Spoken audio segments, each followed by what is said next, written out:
Kasalukuyan ito ang misa na ginaganap dito sa main deck area dahil merong Chinese vessel na meron daw water cannon. Announcement na pinapababa po sa atin mula po sa command center. Ngayon po, we're heading back to El Nido.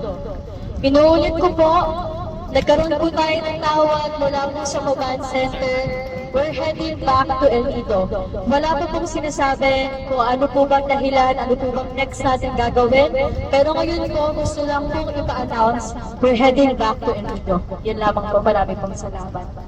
Naging malungkot ang sitwasyon ngayon dito sa MD Kapitan Felix Oca dahil pabalik kami ulit ng Palawan without even reaching the vicinity of Ayungin Shoal. For security and safety reasons of everyone on board, we are going back to El Nido, Palawan.